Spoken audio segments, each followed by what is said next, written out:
All right, here we go. Salute to NBA Nation on this Tuesday afternoon. Another edition of the NBA Report, man. CP the franchise, Dexter Henry on the ones and twos. Today's episode will be an NBA Finals preview show. A biased one at that. Just kidding. I'll keep it as objective as possible. You got the Indiana Pacers and OKC Thunder tipping off on Thursday, June 5th. We're going to get into it, man. The matchups, the predictions, and everything in between, man. So lock in, hit the like button, hit the share button, subscribe to the channel. Shout out to everybody watching on KnicksFanTV. Shout out to everybody watching on the NBA Report, Facebook, Twitter, X as well. Let's get into it. All right, man. Dex, how you feeling, man? I'm feeling good, man. I guess for sort of coming down a little bit off of the Knicks loss and just the whirlwind that was the playoffs. So trying to get a little rest. I don't know if you got some rest the last couple of days, but today's the first day I think I kind of finally could like just ease out for a bit. So I'm gonna try to enjoy that. Yeah, I got close to like 9-10 on Sunday because Saturday was brutal. You know, Sunday and Monday felt like the worst hangover ever, and I wasn't even drinking like that. So like you said. Yeah, I would agree. And I had some quick turnarounds with work. Yeah. A lot of content we're putting out. So, yeah, man. It's been a blur the last couple of days. So hopefully we get some rest. Yeah, man. But, you know, like you said, every day gets better. And, you know, for the Knicks and the Knicks fans, we focus on the offseason, which we do best. And, you know, for the Thunder and the Pacer fans, look, man, from the outside looking in, I think if you're a fan of the game, this is a very intriguing matchup for me for many reasons. You know, inside the game and outside the game. From outside the game, you got two of the smallest market teams ever, probably, in this matchup. And I think that's an interesting spot in the league. Let's start with that, man. Like, what do you think about that overall, where people are kind of saying, like, is this a trend for the future, given that we've had 6 different champions, 6 different years? You now have the small market teams in this second apron era where the league is trying to prioritize parity. What do you think about these two teams being here in the midst of that? Yeah, I was going to say, I didn't think the trend was necessarily that, we'll see small market teams all the time, but I think the trend is you're going to see different champions. The parity that the NBA has wanted has worked. This will be the 7th different champion in the last 7 years that we had. I know some people aren't a fan of that. I am, actually. I think it's a good thing. I thought it was great going into these playoffs. I think these playoffs have been great. I think it's good to see new teams build. The only thing I probably dislike a little bit about it is it's harder to keep your team around if they're really good once they get really expensive when you get past the second apron and the luxury taxes and all that. That's the harder thing. But I think you got to think long-term about development. I think it puts more pressure on front offices, and you're really going to see the organizations that are really good are going to rise to the top, and the ones that aren't will not. Because the thing I think you'll see people think is, well, they'll just be turnover. And it's like, nah, some organizations are going to be really bad at developing players, at drafting, which is not an exact science, of doing all that stuff, CP. But I think the ones that are good, that are shrewd, that find value on the margins, those are going to be the ones that are consistently going to have a shot to win, even as they retool. So I think it's a good thing. As far as the matchup goes, yeah, I think if you love the game, if you love the NBA, like I know we both do, you got to love this matchup, man. I mean, we'd love it more if the Knicks were in it, but you got to love this matchup in that you got a high-powered offense in the Pacers that can push the ball and control the pace, and you got a fantastic defense in the Thunder with the MVP. And this is a historic defense historic team in terms of net rating this season, and they've backed it up in the playoffs. They were pushed by Denver. This is fantastic. I don't give a damn about the market sizes in all this stuff, because people will be like, oh, if the ratings are going to be low, well, the ratings being low doesn't hurt the NBA in the long term. And honestly, even maybe in the long term, but not even in the short term, because the TV deal is already guaranteed. The TV deal starts next year. It's 11 years. The NBA has already got the bag sold up. Right.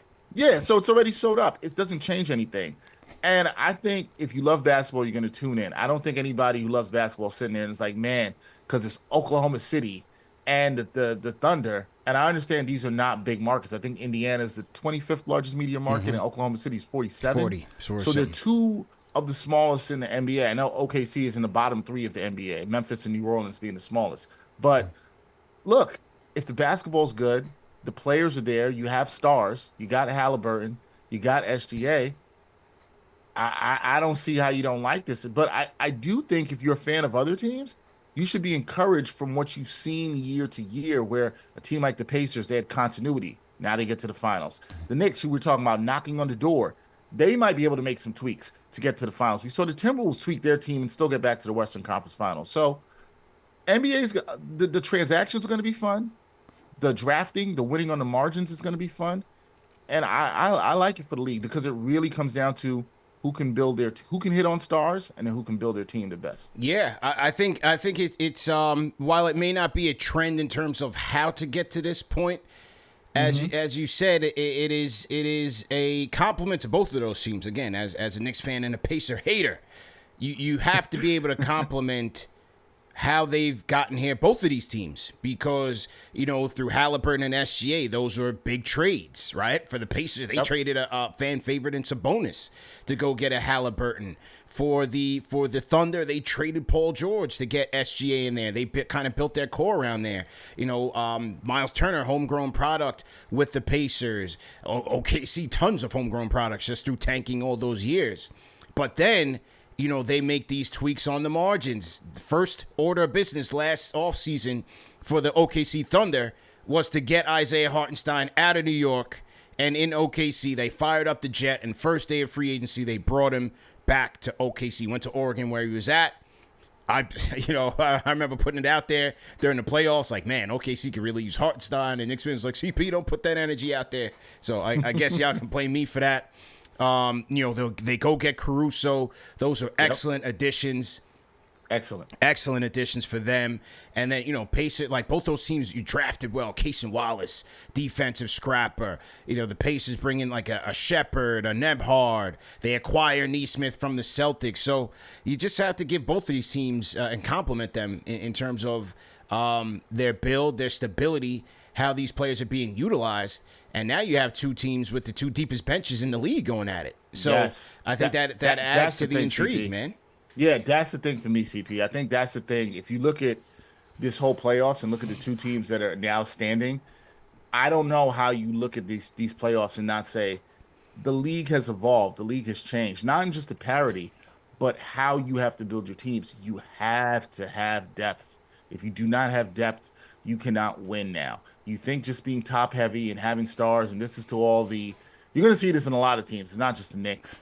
There's going to be a lot of people who be like, oh, this team is one star away, or they need to add another star. And it's like, that doesn't work anymore. Because if you don't have a bench, if you can't run with these teams, and I just mean just playing on the court with OKC, with Indiana, you're not going to do it. You got to be able to steal minutes. And the way Carlisle and Mark Dagnall have used their benches and their teams and trusted their guys and instilled that confidence just in the last 2 to 3 years. If you watch how these teams were built, it's about the depth. Depth is more important now more than ever in the NBA. The league is way too talented, more than ever before. There's more talent in the league than ever before. So you can't, the days of playing 7, 8 in the playoffs, that's a wrap for that. Yeah. You can't do that anymore. You got to have 9 to 10. You got to play those guys during the regular season. You got to build up their confidence. And you got to have guys that are ready to go in the playoffs. The two best teams that are left standing go 10 deep. That is not by coincidence. That is definitely by design. And other teams are going to have to follow suit.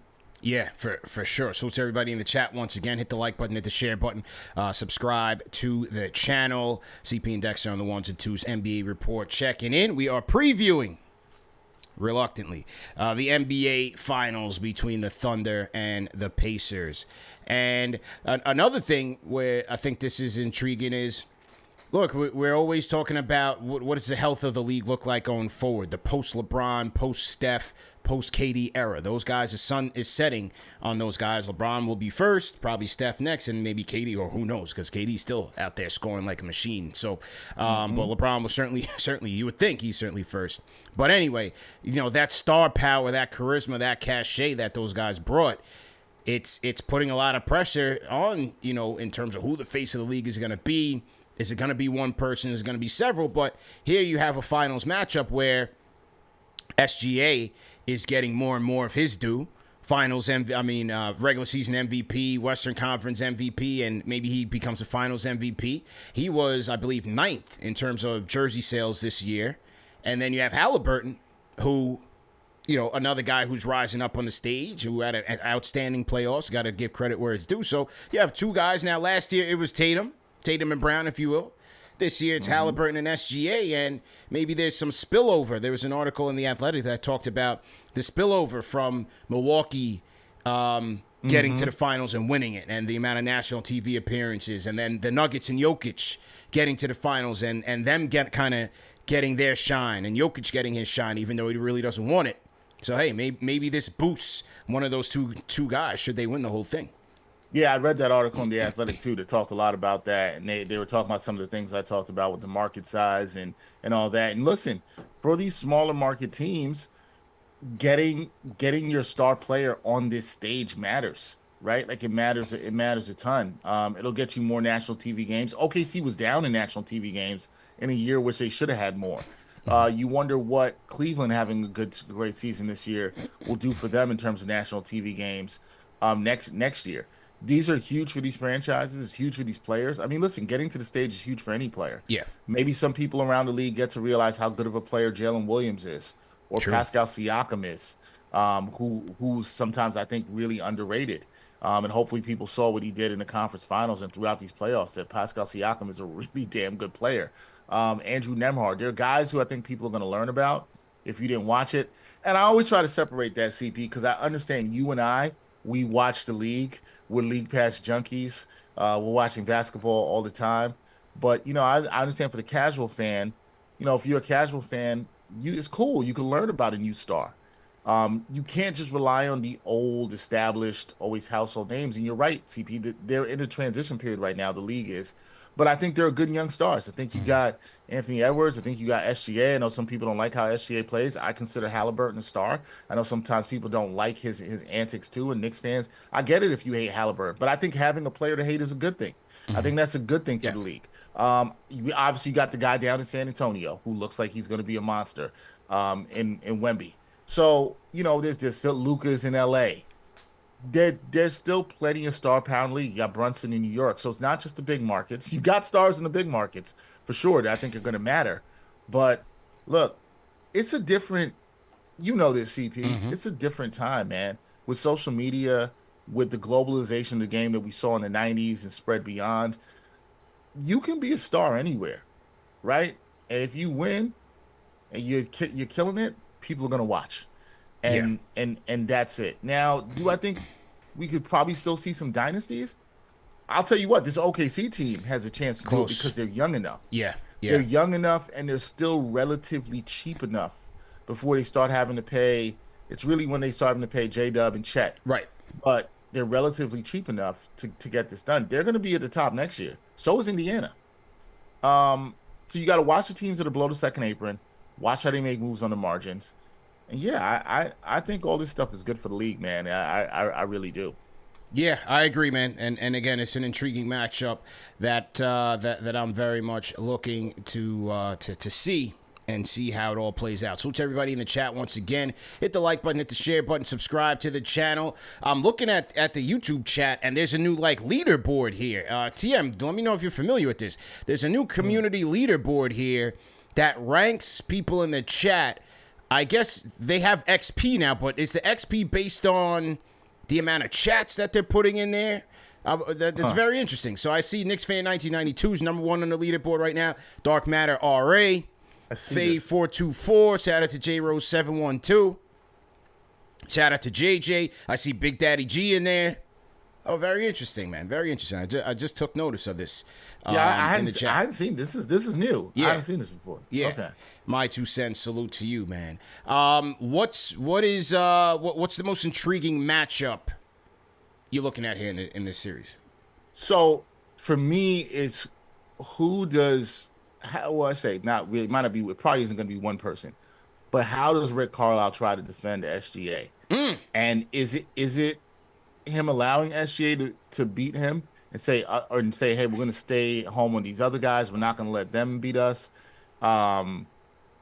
Are you going to try to pick your poison and try to force them? You want to collapse on SGA, make them kick out and shoot threes because OKC is not a strong three-point shooting team. Right. That has not been their strength throughout the year. They have hit it when they've needed to in the playoffs. They had some big daggers. Game 5 against Minnesota comes to mind. Game 5 against Denver comes to mind. I think it's really about what's their defensive strategy here. Do they play some zone? I think we'll see some zone in the series from Rick Carlisle against the Thunder, and see if they can beat them. That's the intriguing matchup to me. For one, are you putting Nembhard? Are you putting Nesmith at times? I would think Nesmith would get the start on him, but then how is Nesmith's ankle? Yeah, these days off could have been good for him. That's one of the intriguing matchups on that end. The other way, I would say, I think people are like, well, what are they going to do with Haliburton? Haliburton's so good with the pass. I don't. He's going to look to do that first. To me, it's Siakam. Siakam's the key. Siakam's playing like he has in the last couple of rounds, and so who's going to defend him on OKC? I wonder at times will they put Chet on him at times to try to frustrate him with the length. Could you see some of J-Dub on him? Cason Wallace is another guy you could throw at him. He's a little smaller, so those are the two sort of cross matches that I'm really intrigued to see how each coach tries to defend that player, because I think there's a world we can see SGA going off in this series against the Pacers.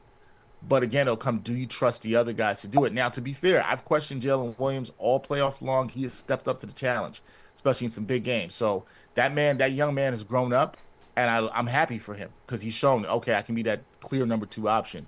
But it's a different stage in the finals, and he's got to get it done here in the finals. So I wonder if Carlisle still resorts to that strategy and says, okay, we'll let SGA get his, but let's see what these other dudes can do. Yeah, a lot of interesting matchups in this thing, man. I was on Twitter this morning, and a KFTV viewer, Avon Barksdale, put this question out there that was very interesting. He said, "Are the refs going to allow Aaron Nesmith to guard SGA the way that he's guarded Jalen Brunson over the last 2 years?" Because I always make the joke that the referees let Aaron Nesmith play football out there. And it rings true every time. So that is going to be interesting because the Pacers in this playoffs, amongst all the things that they've done well, they were still the team that fouled the most in the playoffs. OKC being up there in terms of generating the most fouls. Obviously with SGA, who's going to give there and how will the referees call this? I think that will tell you a lot because if Nesmith picks up foul trouble, Pacers are in trouble. They're in trouble. I happen to agree. And shout out to Avon Barksdale, great name, the best show of all time. I do find it intriguing. The other thing about that, CP, now you said that, and I was like, man, I hadn't thought about that. How does Indiana respond if the scenario you just brought up happens, right? How do they respond to that? If Nesmith is in foul trouble, if Nembhard can't be as physical as we've seen him with Brunson, right? And listen, I've liked some of the officiating in playoffs and letting guys play. I am a fan of that, in letting guys play. Sometimes it gets a little bit too much. We saw that sometimes in the Detroit series with the Knicks. Yeah. But I generally like letting guys play. But if they can't do that and they've been able to be physical all playoffs long, how does Indiana adjust to that? One thing I always say is, like, refs are going to do what they're going to do. Players have to try to adjust to it in the moment. And that's easier said than done. So if Indiana can't play like that, especially against SGA, that changes a lot in what they could do. It might change their strategy. They might want to sit in zone a little bit more. That's a really good question and a really great point about how physical this series will be allowed to be in this one. Indiana, I think, sometimes gets looked at as a finesse team because they run, but they're not. Not from what I saw. They're absolutely not. Nah. They can be physical and they can bang with you. Yeah, Nembhard is that one too. Like, Nesmith's physical, but Nembhard really likes to try to get up in players. So if he's not allowed to, that changes the game a lot, man. Yeah, no question about it there. And again, so many intriguing matchups here, like the switching concept, right? Mm-hmm. The Knicks in the Eastern Conference Finals had to switch against the Pacers as a survival tactic. OKC switches as a norm. You know what I mean? So how do the Pacers, where is the mismatches that the Pacers are going to look to hunt against a Thunder team that is so much on a string and so much more versatile defensively than the Knicks were. Like, yes, you could argue SGA, they might try to target him in certain ways, maybe in a 1-5 pick and roll situation. Maybe they get a turner on him who might get him a little bit. But other than that, I don't see it, man. And so the number one matchup I'm looking at is Lou Dort against Haliburton. Because can the Pacers afford low-scoring Haliburton games if Lou Dort is bodying him up? And as a collective, the Thunder, look, you're going to have J-Dub guarding Siakam. You're going to have Caruso and Case and Wallace all over the court. Nembhard hasn't scored the ball all that well in the playoffs at all. So I'm like, if Dort is out there, just like he did with Ant-Man, if he does the same thing to Haliburton, I'm not sure the Pacers can overcome that if he's not able to score as much. I don't think they can. I don't think they can, CP, because and see, look at what you just said. You said that maybe the Pacers would try to target SGA, and I know exactly what you meant when you said that, because he's the person among that defensive rotation you'd want to target. Except SGA's a really damn good defender, man. That's right. Like, he's like the 5th or 6th best defender on that team, but he's still really damn good. That's how good their defense is. Seriously, that's how good there is. Is he Lou Dort? No. Is he Cason Wallace and even J-Dub? No. He's not even Chet with the help defense, was a really good defender. But SGA is really good. Like, if SGA was on a lot of teams, he'd be the best defender. Like, on a lot of teams. A lot of teams in the league. That's how good SGA is. Yeah, if Dort is on Haliburton, which I agree, I think that would be the matchup, the primary assignment for him. And Haliburton is, I don't want to say reduced, because this is kind of his game. But if he's more of a distributor and it's not as balanced as you would like, I think that's hard for the Pacers to overcome.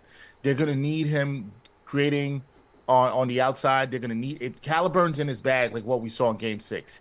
He starts getting into the middle of the paint. He's killing you with the floater. It's not just the long threes that everybody likes, and he's good at that. But when he's getting downhill and the threat of him either putting up the floater or dishing it off, and you don't know what he's going to do, the problem for him is, even if he gets to the middle of the court, even if he gets to the paint, the defense is so strong on other guys. Who's he dishing it off to? And is he putting them in a good position to then create another shot? Right. That's what he wants to do.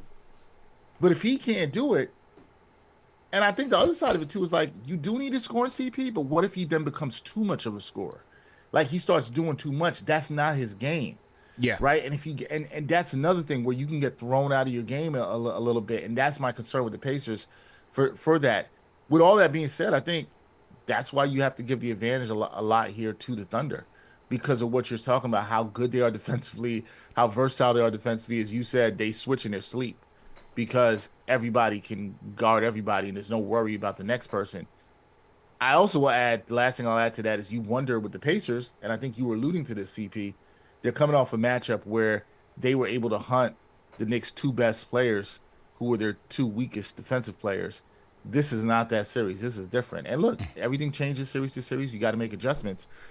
But they're going to have to adjust to that very quickly, because they will know as soon as that ball's tipped on Thursday night, they're going to know, oh, yeah, this isn't like the Knicks. Yeah. We don't have 2 weak spots on the floor where we can just relax. So you don't have a guy in the starting lineup like Josh Hart where you could just put a center on and hide, right? Like, so it's a completely different ball game. I'm with you.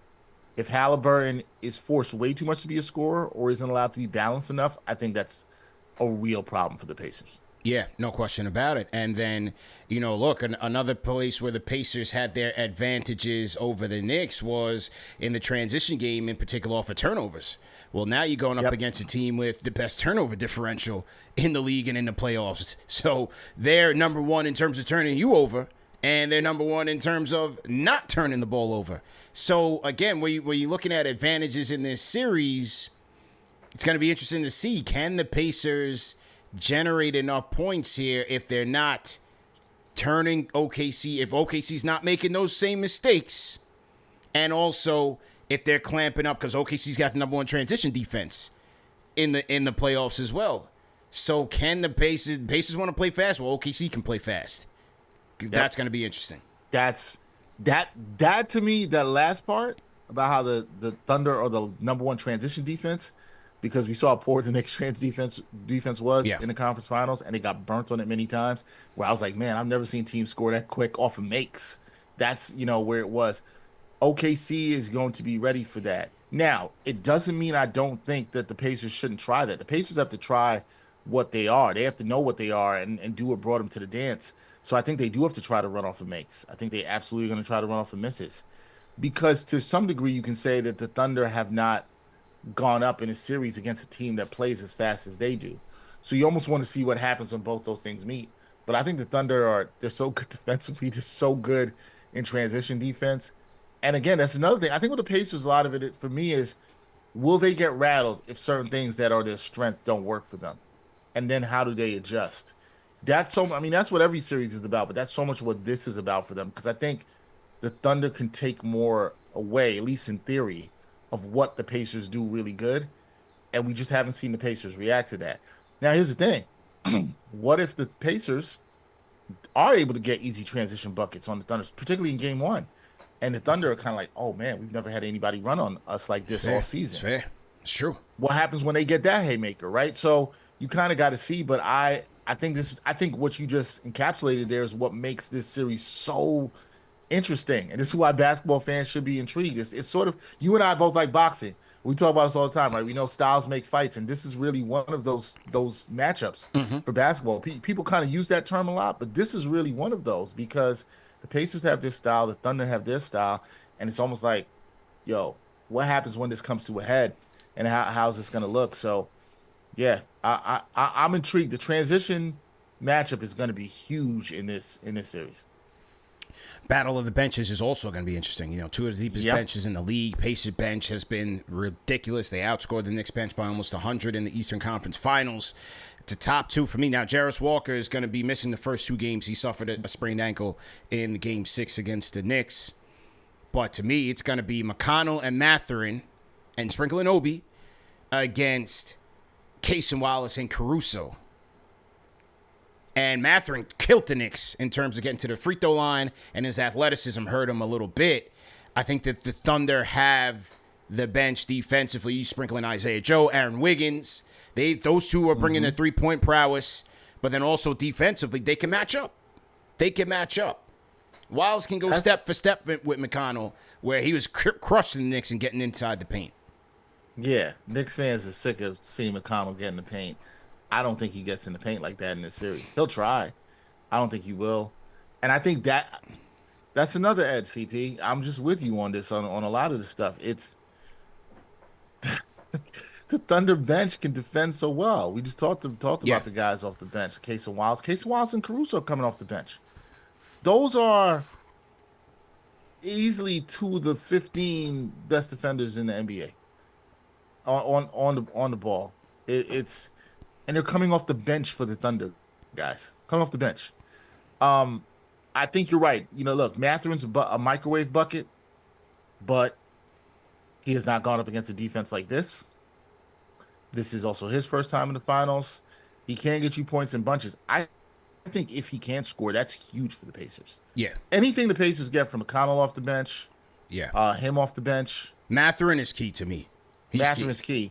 If he plays with confidence against this defense, then I think that's huge for them. Look, and with Jarris Walker being out, did anybody see Thomas Bryant hitting those threes in Game 6? I didn't see that coming, but that's the thing I give to Carlisle. You got to give him credit, man. He plays his guys during the regular season. They stay ready. His vets are ready. He's had chances when he's gone to different guys. Okay, this guy doesn't have it. All right, we're going to go to Bradley. We're going to go to Thomas Bryant. We're going to see what works. They probably may have an unsung hero off the bench. That's the thing with the Pacers. You never know. But they are going to need some bench points. I think Mathurin's key. If McConnell, which I think this is a very tough matchup for him, if McConnell can get it going, I think it can be okay for them. But I think they're going to need a big to step up too.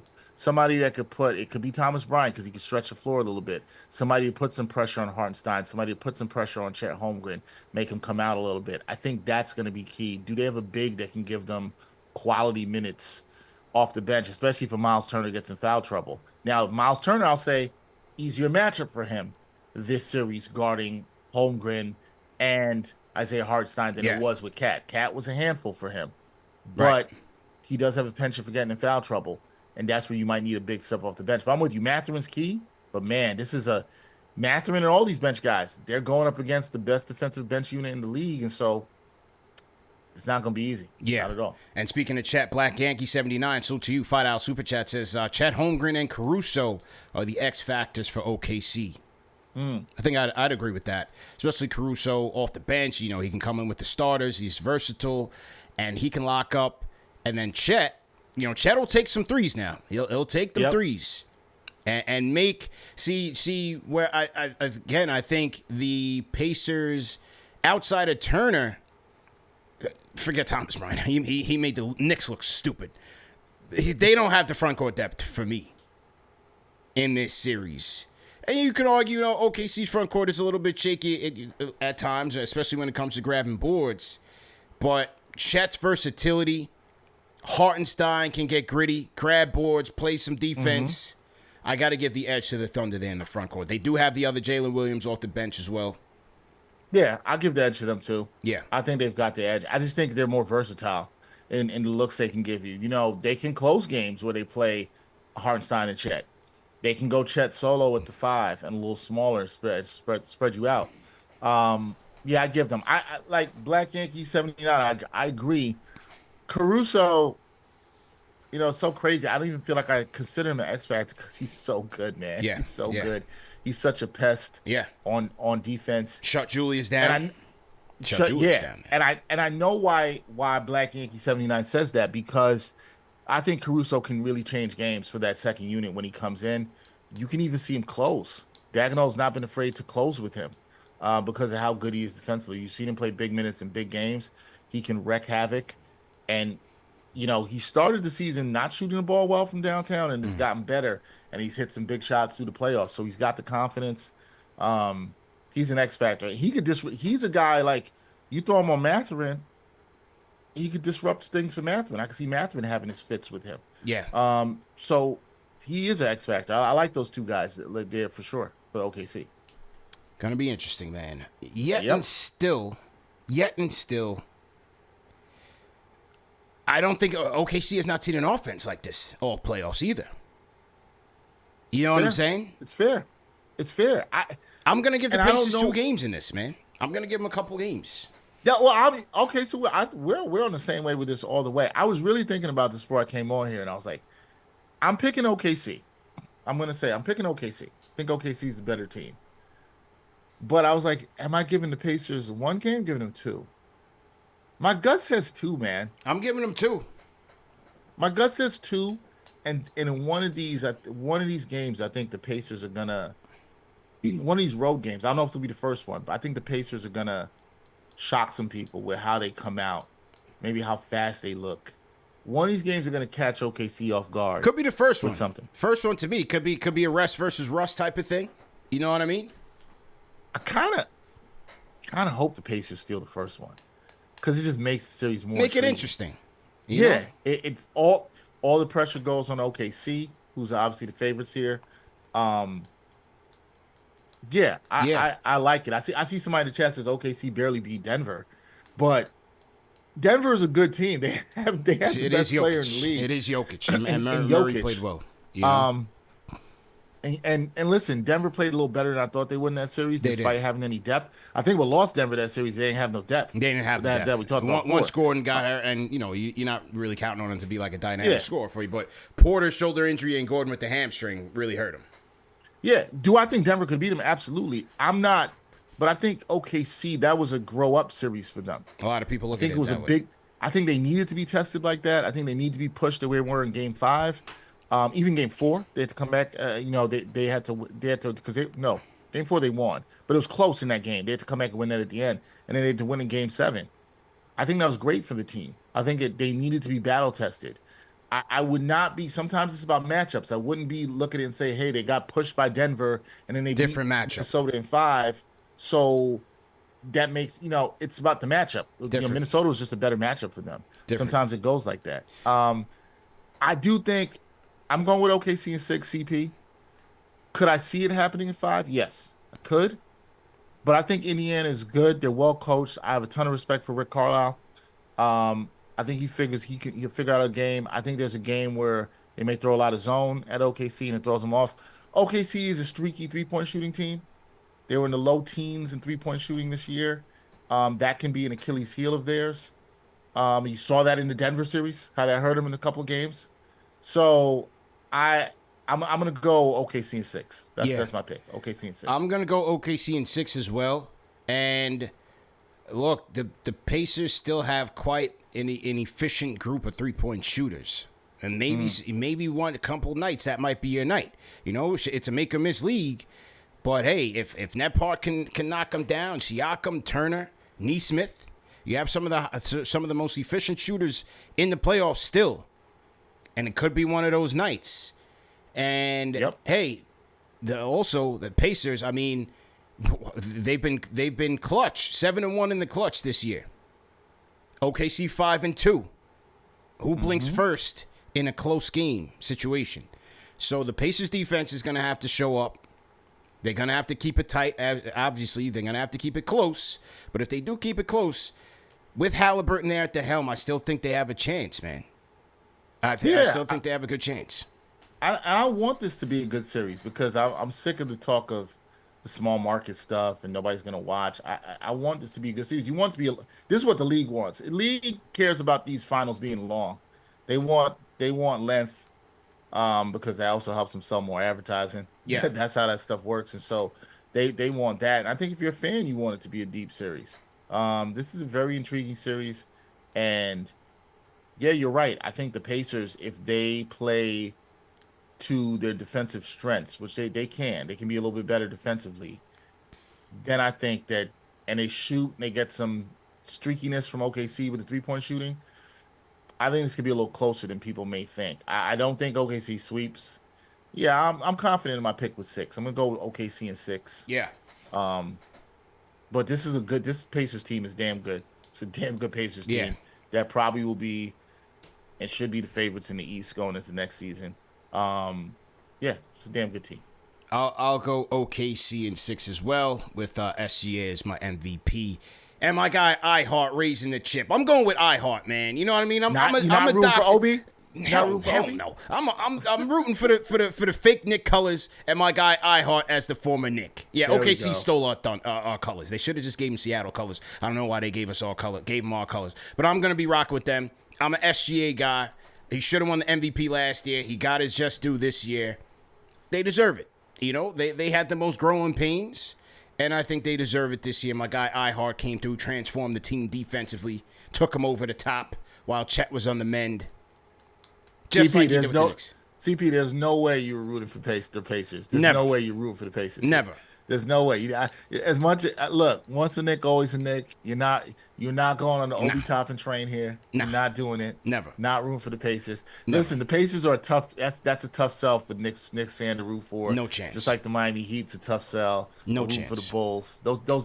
That's tough. It's never. A tough one. We'll never ever root for either. I have respect for the Pacers. Yeah. I do have respect for the Pacers. No shade. I think OKC's better here. But I think this is going to be a damn good series. Yeah. And if you love hoops, please tune in. Absolutely. Don P9 forces root for iHeart over Obi Toppin. Nasty work. Why is it nasty work? iHeart did way more here as a Knick than Obi did. Yes or no? That's fair too. Come on, man. That's fair too. iHeart put in the work, man.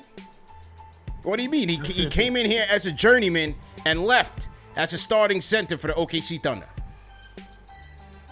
He put in work here, man. Come on, man. Why is that nasty work? He deserves it. D Cannon 93. He deserves it. Yeah, what do you guys think in the chat, man? Give us your predictions. Give us your MVP. And I'll most likely go live for post-game. You know, just keeping up with the post-game trend after every game. So I'll be live Thursday night. We'll chop it up and talk about it. You know. Ooh, Fabian said his bro did more work. Damn, he talking about Jacob. Damn. Yeah, that's that. Come on, man. That's cold-blooded. Yeah, that's cold-blooded. That's cold. Yeah, that's cold. Yeah, that's cold-blooded. That's cold, man. Who else? What was? Okay. Gino says I'm rolling with OKC. Okay, Twitter fingers is going with the blue and yellow, and he's the number three in the community. So he's been chatting a lot in the chat right now. Shout out to Natalie Esquire. Dex is in the chat. Shout out to Natalie. Oh, shout out. What's up, Nat? Yeah. Nice says he's boycotting. No Knicks. He ain't watching. Ah. Yeah. I look. I get it. I get it if you're still in your feelings. I get it. I really do understand, but like, I mean, I gotta watch. We gotta watch CP. You know what I mean? Like we gotta watch. I get it, but yeah. No, as a fan of hoops, I'll be watching, man. Yeah. Jay Sniper, OKC in 5. Okay. Simple Audi owner on a budget says OKC. Okay. All right. Fabian says MVP SGA. NBA pushing that narrative, rocking that Jokic MVP.